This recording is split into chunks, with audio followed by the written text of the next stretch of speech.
Hobbies, खुशियों पर ग्रहण। संस्कृति आगे की कहानी जानना चाहती थी, लेकिन शबनम अब कुछ बोल भी नहीं पा रही थी। उसकी आंखों में आंसू लगातार बहते जा रहे थे। संस्कृति ने आगे बढ़कर उसे गले लगा लिया। संस्कृति शबनम के दुख को खुद महसूस कर रही थी। कोई रिश्ता नहीं था उसका शबनम के साथ, फिर भी ऐसा लग रहा था जैसे वह उसकी अपनी ही थी। शबनम भी उसके गले से लगकर एक सुकून सा महसूस कर रही थी। फिर उसने अपने आंसू पोंछे और कहना शुरू किया, जानती हो कितनी खुश थी मैं उस दिन। उस दिन मुझे अपनी जिंदगी की सबसे बड़ी खुशी मिली, लेकिन मैं ये कहाँ जानती थी कि सबसे बड़ा धोखा भी मेरा इंतजार कर रहा था। 2-4 दिन से मैं देख रही थी फरमान मुझसे कुछ उखड़ा उखड़ा सा रहने लगा था। मुझे पर कुछ बताता भी नहीं था। उसने कुछ काम धंधा शुरू किया था, शायद जो चल नहीं पा रहा था। मैंने सोचा इसी के कारण उसका दिल उदास था, मगर उसके दिल में तो कुछ और ही खिचड़ी पक रही थी। सुबह उठते ही मैंने देखा वो अपना सामान बांध रहा था। हम कहीं जा रहे हैं फरमान? मैंने उससे पूछा। हम नहीं, मैं। उखड़ कर उसने मुझे जवाब दिया। किस बात की बेरुखी थी उसे, ये मैं नहीं जानती थी, लेकिन उसका लहजा मुझे कुछ ठीक नहीं लग रहा था। परेशान है शायद। बस यही सोचकर मैंने उससे कोई सवाल नहीं किया और चुपचाप वहां खड़ी रही। वह सामान बांधकर मुझसे बोला, काम के सिलसिले में कहीं बाहर जा रहा हूँ, 1-2 दिन में वापस आ जाऊंगा। 1-2 दिन? लेकिन फरमान मैं अकेले? उसकी बात सुनकर मैं घबरा गई, लेकिन मेरी बात पूरी होने से पहले ही वह बीच में बोल पड़ा। हाँ अकेले, तुम्हें अकेले भी रहना पड़ेगा। अब हर दिन हर पल मैं तुम्हारे साथ नहीं रह सकता ना। अगर जिंदगी जीनी है तो काम तो करना ही पड़ेगा। उसकी बात सुनकर मैं कुछ मायूस हो गई। कुछ खाना बनाकर बांध दूं? मैंने उससे कहा। नहीं, कोई जरूरत नहीं, मैं रास्ते में खा लूंगा, कहकर वह खोली से निकल गया। मैं चुपचाप वहां खड़ी बस उसे जाते हुए देख रही थी। वो जा चुका था, लेकिन मेरी नजरें अभी भी दरवाजे पर थी। मुझे लगा कि शायद वो लौट आएगा, शायद वो मुझसे कोई मजाक कर रहा था, लेकिन वह नहीं लौटा। मैं घर का काम धाम करने में व्यस्त हो गई। आज तो फरमान ने सरकारी नल से पानी भी नहीं भरकर ला कर दिया। मैंने मन ही मन में सोचा और फिर बाल्टी उठाई और खुद ही चौराहे की तरफ निकल पड़ी। आज कितने दिन के बाद मैं अकेली यूं मोहल्ले में निकली थी। बाल्टी उठाकर मैं भी अपने आधे रास्ते तक पहुंची ही थी कि पीछे से फातिमा बीबी ने आवाज दी। फातिमा बीबी हमारी खोली के साथ वाली खोली में ही रहती थी। फरमान जब भी काम पर निकलता तो मैं उसे छोड़ने बाहर तक जरूर जाती और हमेशा फातिमा बीबी मुझे अपनी खोली के बाहर ही बैठे मिल जाती और हाथ हिलाकर पूछती, कैसी हो, ठीक हो ना। बस इतना सा रिश्ता था मेरा फातिमा बीबी से, दूर की हाय हेलो का। आज अकेले कहाँ जा रही हो, ये बाल्टी उठाए। फातिमा बीबी की आवाज सुन मैं पीछे को पलटी। बस बीबी यहीं तक, पानी लेने जा रही थी। आज मर्द कहाँ है तेरा? वो किसी काम से बाहर गए हैं, कहकर मैं अपने रास्ते निकल गई। थोड़ी ही देर में मैं पानी की भरी हुई बाल्टी उठाए अपनी खोली की तरफ वापस चल दी।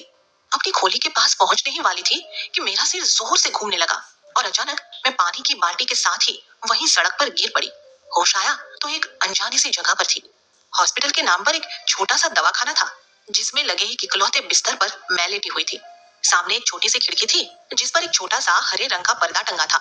उसमें से रोशनी चलती हुई अंदर आ रही थी। मैं इधर उधर देख ही रही थी। अरे होश आ गया, कहती हुई सामने कुर्सी पर बैठी फातिमा बीबी उठकर मेरे पास चली आई। मैं यहाँ, बस इतना ही बोल पाई थी मैं। मुझे कुछ समझ नहीं आ रहा था कि मैं उस दवाखाने में कैसे पहुंच गई। इससे पहले कि मैं कुछ और बोलती, फातिमा बीबी बोल पड़ी। अरे रास्ते में बेहोश हो गई थी तू, सारे मोहल्ले वाले इकट्ठा हो गए, हम सब तुझे उठाकर यहाँ ले आए डॉक्टर साहब के पास। फातिमा बीबी ने सामने बैठे आदमी की तरफ इशारा किया जिसके गले में स्टेथोस्कोप लटक रहा था। मुझे होश में आया देखकर वो मेरे पास चला आया। उसने मेरी कलाई पर अपनी 2 उंगलियां रख दी। वो मेरी नब्ज देख रहा था। डॉक्टर साहब मुझे, घबराते हुए मैं बोली। इससे पहले कि मैं कुछ और पूछ पाती, फातिमा बीबी फिर बोली, चिंता की कोई बात नहीं, खुशखबरी है, खुशखबरी। खुशखबरी? मैं कुछ समझ नहीं पाई। अरे अपने शौहर से कहना कि हमें लड्डू खिलाए, अब्बू बनने वाला है वो। फातिमा बीबी एक सांस में सब कुछ बोल गई। उसे सुनते ही मैं फूल की तरह खिल उठी। मैं अम्मी बनने वाली हूँ, फरमान ये सुनकर कितना खुश होगा, मैंने मन ही मन में सोचा। मेरे तो पैर जैसे जमीन पर ही नहीं पड़ रहे थे, लबों पर मुस्कुराहट थी। फातिमा बीवी अपने साथ मुझे घर ले आई और मुझे मेरी खोली पर छोड़कर चली गई। आज तो आराम कर, खाना मैं दे जाऊंगी। और कब आने वाला है तेरा शौहर वापस? जी 1-2 दिन में, मैंने उनसे कहा। अच्छा, जब तक वो नहीं आता तब तक मैं आती रहूंगी तेरे पास सोने के लिए। कितना अपनापन था फातिमा बीवी की बातों में। कभी कभी कोई गैर भी आपके लिए कितना अपना हो जाता है। फातिमा बीवी की बातें सुनकर मुझे अपनी अम्मी की भी याद आ रही थी। अगर अम्मी आज होती तो वह भी शायद मुझे ऐसे ही कहती। कितनी देखभाल करती वो मेरी। मैंने अपने पेट पर हाथ लगाया। कितना खूबसूरत एहसास था वह। मेरे अंदर एक जिंदगी पल रही है। शायद जिंदगी का सबसे खूबसूरत एहसास होता है माँ बन जाना। मैं उसे महसूस कर रही थी। फरमान का बेतलक लहजा अब मुझे भूल चुका था। अब तो मैं बस जल्द से जल्द उससे मिलना चाहती थी। काश उसके जाने से पहले ही मैं उसे यह खुशखबरी सुना सकती। शायद वो मुझे छोड़कर जाता ही नहीं। कितनी देर मैं अपने ख्यालों में खोई ख्वाब बुनती रही। आखिर कब खत्म होगा यह इंतजार? कब मैं अपने बच्चे को अपने हाथ में ले पाऊंगी? लड़का होगा या लड़की? लड़की होगी तो नूर और लड़का होगा तो अरमान। हाँ, यही नाम रखूंगी। फरमान से भी कह दूंगी कि अपने बच्चे का नाम रखने का हक मैं किसी को नहीं दूंगी। अभी मैं अपने ख्वाबों ख्यालों में ही थी कि शाम ढल गई। फातिमा बीवी मेरे लिए खाना लेकर आ गई। उन्होंने मुझे खाना परोस कर बिस्तर पर ही पकड़ा दिया। मैं खाना खाते खाते उनकी तरफ देख रही थी। क्या देख रही है बच्ची? आपको देखकर अपनी अम्मी की याद आ जाती है मुझे। फातिमा बीवी मेरी बात सुनकर मुस्कुरा उठी। अच्छा, तो कभी मिलवाना अपनी अम्मी से मुझे। फातिमा बीवी थोड़ी बड़बोली थी, लेकिन बहुत प्यारी। उनका ऐसे पूछते ही मेरा चेहरा बुझ गया। मेरे चेहरे पर गम की लकीरें उभर आई। बीवी, मेरी अम्मी का इंतकाल हो गया। इस दुनिया में मेरा कोई और नहीं। अरे ऐसा क्यों कहती है? मैं हूं ना, तो मुझे अपनी अम्मी ही समझ। कुछ ही पलों में फातिमा बीवी से एक गहरा रिश्ता बन गया। अच्छा, तो तेरे ससुराल में कौन कौन है? वो मुझसे बातें करने लगी। मेरे ससुराल में भी कोई नहीं। फरमान के अब्बू तो बचपन में ही गुजर गए थे और अभी थोड़े ही दिनों पहले उसकी अम्मी का भी इंतकाल हो गया। हम दोनों का एक दूसरे के सिवा कोई नहीं। अरे ऐसा क्यों कहती है? देखना, अल्लाह ने तुझे कितना प्यारा सा एक रिश्ता दे दिया है। अब तो देखना, तेरा ये आने वाला बच्चा कैसे तुम्हारे प्यार को मान लेगा। फरमान तुझे और अपने इस बच्चे को छोड़कर फिर कभी नहीं जाएगा कहीं भी दूर। सच फातिमा बीवी? सुनकर मैं उनके गले लग गई। अरे हाँ, सच पगली। बस तू देखती जाना। वैसे तुझे आए यहाँ पर 2 महीने हो गए, लेकिन कभी बाहर नहीं निकलती। फातिमा बीवी बैठकर मेरे साथ घंटों बातें करती रही। अब उन्हें कैसे कहती कि फरमान ने मुझे बाहर निकलने से मना किया है, क्योंकि वह नहीं चाहता था कि कोई मुझे यहाँ पहचान ले और हम किसी मुसीबत में पड़ जाए। आखिर हम घर से भागे हुए तो थे ही, साथ साथ चोरी का एक गुनाह भी तो था हमारे सर। बस घर के काम धंधे से वक्त ही नहीं निकलता, बाहर क्या जाना। और वैसे भी मेरी किसी से पहचान ही नहीं है ना। मैंने उनकी बात का जवाब दिया। हाँ, यह तो सच कहा तूने। घर का काम तो कुएं को भरने जितना है, जितना मर्जी कर लो, खत्म ही नहीं होता। फातिमा बीवी उस दिन मेरे साथ ही सो गई। मैं रात भर फरमान के बारे में सोचती रही। जाते जाते मुझे कोई नंबर भी नहीं देकर गया कि कोई जरूरत हो तो बात कर लेना। ऐसी कैसी बेरुखी थी उसकी मुझे। एक बार खुशखबरी दे दूं, उसके बाद खफा हो जाऊंगी उससे, और जल्दी तो बिल्कुल भी नहीं मानने वाली हूँ। अब उसको बीवी का असली रूप दिखाना ही पड़ेगा। मेरे मन में गुस्सा और खुशी दोनों थे। सोचते सोचते मेरी आंख लग गई। 2 दिन फातिमा बीवी ने मेरा बहुत ध्यान रखा। अब वह दिन आ गया था जिस दिन फरमान ने वापस आना था। मेरी नजरें दहलीज पर टिकी थी। मैं बेसब्री से फरमान का इंतजार कर रही थी। मैं उसे जल्द से जल्द खुशखबरी सुनाने के लिए उतावली थी, लेकिन यह मेरा उतावलापन धीरे धीरे परेशानी का सबब बनने लगा। सुबह से शाम हुई और शाम से अंधेरे भरी काली रात। फरमान घर वापस नहीं लौटा। आखिर कहाँ रह गया होगा? कहीं उसके साथ कोई हादसा तो नहीं हो गया? मेरे मन में बुरे बुरे ख्याल आने लगे। मेरे साथ साथ अब फातिमा बीवी भी बेचैन होने लगी, जो सुबह से मुझे हौसला बंधाने में लगी थी। फिर भी वो मुझे ऊपर ऊपर से तसल्ली देती रही। चिंता मत कर, कहीं फंस गया होगा, आता ही होगा। ऐसा कर तो कुछ खा ले, ऐसे में भूखे पेट रहना ठीक नहीं। उन्होंने मुझे थाली लगा कर दी, लेकिन खाने का मन बिल्कुल भी नहीं कर रहा था। अपने लिए ना सही, अपने बच्चे के लिए तो खा ले। फातिमा बीबी के जोर देने पर मैंने थोड़ा सा खाना खा लिया। ऐसा कर, रात गहराती जा रही है, अब थोड़ा सा कमर सीधी कर ले। सुबह होते ही हम पुलिस स्टेशन चलेंगे। Police station? मैंने चौंक कर कहा। हाँ, अगर वह कल तक नहीं लौटा तो पुलिस में कंप्लेंट तो लिखानी ही पड़ेगी ना, फातिमा बीवी ने मुझसे कहा। पुलिस में कंप्लेंट? मेरा मन बहुत डर गया था। फिर ख्याल आया, कहीं फरमान को पुलिस ने। नहीं नहीं, ऐसा नहीं हो सकता। मन में गलत गलत ख्याल आ रहे थे। फातिमा बीवी लगातार कह रही थी, कुछ उल्टा सीधा मत सोचना, बच्चे पर बुरा असर पड़ता है। लेकिन ख्यालों का क्या करती? मुझे फरमान की चिंता होने लगती थी। बहुत सोचा कि सोने की कोशिश करूं, लेकिन नींद ही कि आंखों में आने को तैयार ही नहीं थी। लेकिन मैं चुपचाप अपने बिस्तर पर लेटी रही। आधी रात होने को थी। अचानक खोली के दरवाजे पर दस्तक हुई। दिल बहुत डर गया। इस वक्त कौन हो सकता है? कहीं पुलिस तो नहीं? कहीं फरमान के पकड़े जाने के बाद पुलिस मुझे ढूंढते ढूंढते यहाँ आ गई तो?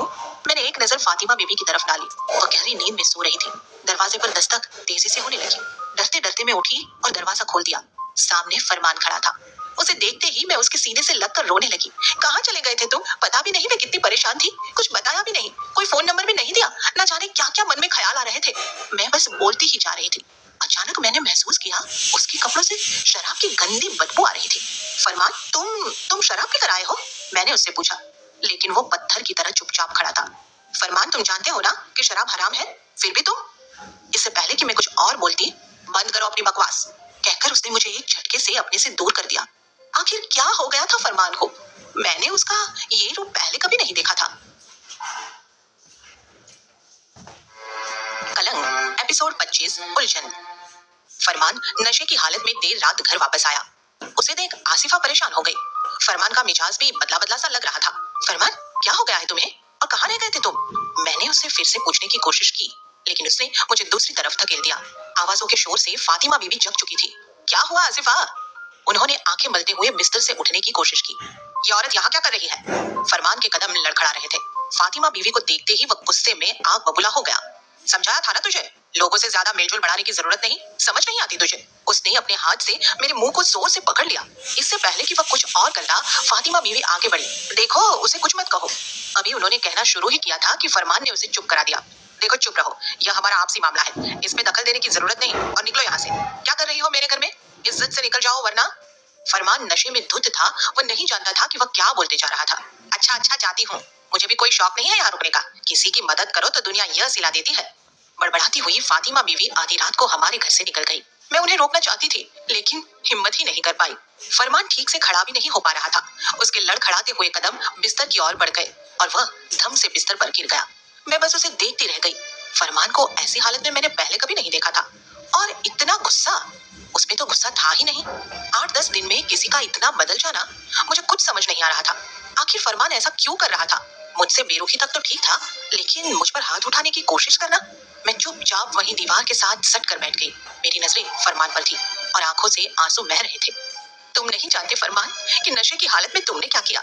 जब सुबह तुम इस नशे से बाहर आओगे तो शायद अपना ही सामना न कर पाओ। इस नशे में तुम अपने होश खो बैठे हो फरमान, इसीलिए तो इस नशे को हराम कहा गया है। मैं बैठी बैठी सोचने लगी। फर्श पर चुपचाप बैठी मैं फरमान को देखती रही। इसी में पूरी रात गुजर गई। ऊपर के रोशनदान से थोड़ी सी रोशनी छन कर अंदर आने लगी। सूरज निकल चुका था, लेकिन फरमान अभी तक सो रहा था। उसे तो जैसे कुछ होश ही नहीं था। सुबह होते ही मुझे फातिमा बीवी का ध्यान आया। क्या मुझे फातिमा बीवी के पास जाकर फरमान की तरफ से माफी मांगनी चाहिए? नहीं, मुझे फरमान के उठने का इंतजार करना चाहिए। जब फरमान को अपनी करी गलती का एहसास होगा तो वह शर्मिंदा जरूर होगा। जब उसे यह पता चलेगा कि मेरी इस हालत में फातिमा बीवी ने मेरा कितना साथ दिया, तो वो खुद ही जाकर फातिमा बीवी के पैरों में गिरकर उनसे माफी जरूर मांगेगा। अब सूरज सिर पे चढ़ चुका था, दोपहर होने को थी, लेकिन फरमान की नींद टूटी नहीं थी और ना ही नशा। मेरा मन अकेला बैठा अलग अलग ख्याल बुनने लगा था। फरमान के उठते ही मैं उसे बता दूंगी कि मैं अम्मी और वह अब्बू बनने वाला है। इतना सुनते ही उसकी सारी बेरुखी, सारा गुस्सा सब फुर हो जाएगा। उसे अपनी कल रात की हरकत पर पछतावा होगा। मैं उससे वादा भी लूंगी कि आगे से वो जिंदगी में कभी भी नशा न करे। अभी मैं बैठी सोच ही रही थी कि फरमान अंगड़ाई लेता हुआ अपने बिस्तर में बैठ गया। उसके उठते ही मैं उसके करीब चली गई। फरमान, तुम ठीक हो ना? लेकिन उसने मेरी बात का कोई जवाब नहीं दिया। एक गिलास पानी दो, बहुत ही बेरुखी से उसने मुझसे कहा। मैंने सामने पड़ी सुराही में से पानी भरा और उसके करीब जा गिलास उसके आगे कर दिया। फरमान, मैं तुमसे कुछ बात करना चाहती थी। मैं भी तुमसे कुछ पूछना चाहता हूँ। मेरी गैरहाजिरी में किस किस को बुलाती हो? तुमने कितने खसम पाल रखे हैं? फरमान की आंखों में गुस्सा था। ये क्या कह रहे हो फरमान तुम? वो तो कल मेरी तबीयत कुछ नासाज हो गई थी, इसलिए फातिमा बीवी। हाँ, इसलिए किसी को भी बुलाओगी तुम मेरे घर में? कल तो तुम एक औरत के साथ पकड़ा, अगर मर्द के साथ पकड़ा होता तो अभी तुम यहाँ खड़ी नहीं होती। फरमान जो भी मन में आता बोलता चला जा रहा था। मुझे लगता है शराब का नशा नहीं उतरा तुम्हारा। जो भी मन में आ रहा है बोलते चले जा रहे हो। ज्यादा जबान चलने लगी है तुम्हारी, कह के उसने मेरी कलाई जोर से पकड़ ली और इतनी जोर से घुमाया कि मेरी चीख निकल गई। छोड़ो फरमान मुझे, कहकर मैंने उसके हाथ को जोर से झटक दिया। वो गुस्से में दिल मिलाता हुआ बाहर चला गया। मैं कुछ समझ ही नहीं पा रही थी। मुझसे इतना प्यार करने वाला फरमान आखिर इतना क्यों बदल गया था? नई दुनिया शुरू की अभी हमें 2.5 महीने ही तो हुए थे।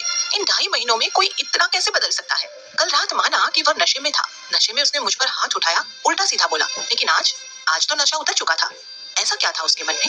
कहीं किसी ने उसके कान तो नहीं भर दिए थे? हाँ, ऐसा हो सकता है, तभी तो वो मुझसे ऐसी उल्टी उल्टी बातें कर रहा था, मुझसे उखड़ा उखड़ा रहने लगा था। लेकिन किसने, कौन हो सकता था? हमारी दुनिया में जहर घोलने वाला? मेरे मन में ख्यालों की लहरें छलांगे मार रही थी। दिमाग कुछ और कह रहा था, लेकिन दिल कुछ और। दिल तो यह मानने को तैयार ही नहीं था कि फरमान मेरे साथ कुछ गलत भी कर सकता है, लेकिन वो कर चुका था। उसने मुझ पर हाथ उठाया। दिमाग बार बार मुझे इस बात का एहसास दिला रहा था, लेकिन फिर से दिल उसे चुप करा देता। मेरा फरमान ऐसा नहीं है। खुद से ज्यादा विश्वास था मुझे उस पर। जरूर किसी तीसरे ने उसे भड़काया है, लेकिन वो तीसरा कौन है? नए नए प्रश्न मेरे मन में उठते जा रहे थे। दोपहर बीतने लगी थी, शाम होने को थी। आज मैंने चूल्हा भी नहीं जलाया था। कुछ न खाने के कारण शरीर में कुछ कमजोरी महसूस हो रही थी। फातिमा बीवी की बात याद आ गई। अपने लिए ना सही, अपने बच्चे के लिए तो खाओ। मैं उठी और रात के बचे कुछ दाल चावल प्लेट में डालकर चुपचाप खा लिए। शाम गहराने लगी थी। मैं चुपचाप एक कोने में बैठी फरमान के बारे में सोच रही थी। आखिर कहाँ चला गया ऐसे बिना बताए तो कभी कहीं नहीं जाता। इसी कश्मकश में थी कि दरवाजे पर दस्तक हुई। दरवाजा खुला तो फरमान खड़ा था। उसके हाथ में कुछ लिफाफे थे। दरवाजा खुलते ही वह चुपचाप अंदर चला आया। उसने हाथ में पकड़े हुए उन लिफाफों को एक तरफ रख दिया। फिर उसके कदम मेरी तरफ बढ़ चले। मेरे दिल की धड़कन तेज हो रही थी। वो मेरे करीब आया, बहुत करीब, और उसने आकर मेरे हाथों को थाम लिया। मैं क्यों डर रही हूँ? ये मेरा फरमान ही तो था। मेरे हाथों को अपने हाथों में लेते उसकी आंखें भर आई। आसिफा, मुझे माफ कर देना, न जाने मैं तुम्हें क्या क्या कह गया। उसका इतना सा कहना भर मेरे दिल को सुकून दे गया। मैं उसके सीने से लग गई, आंखों में आंसू की एक लड़ी बह चली। मेरे तो लब ही सिल गए थे, मैं कुछ भी कह नहीं पा रही थी। तुम तो जानती हो, जो व्यापार शुरू किया था उसमें बहुत बड़ा घाटा हुआ है। कितना पैसा लगाया था मैंने उसमें, सब डूब गया। मेरा दिल बहुत परेशान था आसिफा, और इस परेशानी में ना जाने मैं तुम्हें क्या क्या कह गया। मैं तुम्हें जिंदगी की हर खुशी देना चाहता था, लेकिन अब ऐसा लगता है जैसे वह खुशियां मेरे हाथ से निकलती जा रही है। आज कितने दिनों के बाद फरमान ने अपने दिल की बात मुझसे कही थी। आज वो बोल रहा था और मैं चुपचाप उसके सीने से लगी उसकी बात को सुन रही थी, उसकी धड़कन को सुन रही थी। इससे पहले कि वो पूरी तरह से टूट जाता, मैंने उससे कहा, तुम चिंता क्यों करते हो फरमान? पैसा तो हाथ के मैल की तरह है, आज है कल नहीं। और वैसे भी वो पैसा भी कहाँ हमारा था, वह भी तो चोरी का ही था ना। हराम की कमाई कभी फलती नहीं फरमान। और पैसा नहीं है तो क्या हुआ? क्या सब खुशियां सिर्फ पैसे से ही होती है? हम थोड़े में गुजारा कर लेंगे, मिलकर कुछ काम कर लेंगे। मुझे पैसा नहीं, सिर्फ तुम चाहिए, सिर्फ तुम। मैंने उसके चेहरे की तरफ देखा, उसके चेहरे पर हल्की हल्की मुस्कुराहट थी। आज कितने दिन के बाद मुस्कुराया था वह। मेरे मन में एक तसल्ली थी कि आज फिर दिल और दिमाग की जंग में दिल जीत गया था। तुमसे कुछ कहना चाहती थी, मौका देख मैंने मन की कहने को सोचा। हाँ बोलो फरमान। वो मैं कहना चाहती थी कि समझ नहीं पा रही थी कि किस तरह कहूँ।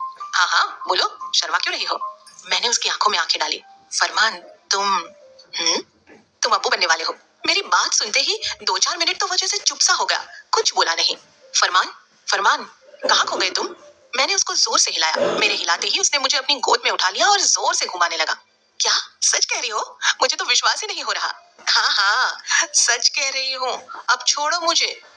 जैसा कि मैं सोच रही थी, यह खबर सुनते ही फरमान खुशी से झूम उठेगा, उसका सारा गुस्सा काफूर हो जाएगा।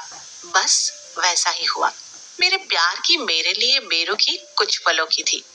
उसने मुझे बिस्तर के पास नीचे उतारा और बैठने का इशारा किया। मैं जानता हूँ आज घर में चूल्हा नहीं जला होगा, इसलिए आज रात का खाना मैं बाजार से लेता हुआ आया हूँ। चलो हम दोनों मिलकर खाते हैं, कहकर वो खुद ही अपना लाया हुआ सामान खोलने लगा। लाओ मैं करती हूँ। नहीं नहीं तुम बैठो, आज मैं परोस दूंगा तुम्हारे लिए। मैं फरमान को देखती जा रही थी, कितनी खुशी थी उसके चेहरे पर। उसने पहले मेरे लिए एक थाली लगाई और फिर अपने लिए। हम दोनों ने साथ बैठकर खाना खाया। उस रात उसने मुझे कुछ भी नहीं करने दिया। थोड़ी ही देर में खाना खाकर हम दोनों अपने बिस्तर पर थे। आज मैं बहुत खुश हूँ आसिफा, कहकर उसने मेरे गालों को चूम लिया। दिल तो चाह रहा था कि फरमान से कहूँ कि कल उसने फातिमा बीवी के साथ बहुत गलत किया, उसे फातिमा बीवी से माफी मांगनी चाहिए। फातिमा बीवी ने मेरा कितना ध्यान रखा उसके पीछे, लेकिन वह पल शायद यह बात करने के लिए ठीक नहीं था। मैं अपने प्यार के उन पलों को, बीती बातों को याद करवा कर खराब नहीं करना चाहती थी, इसलिए मैंने फरमान से कुछ नहीं कहा।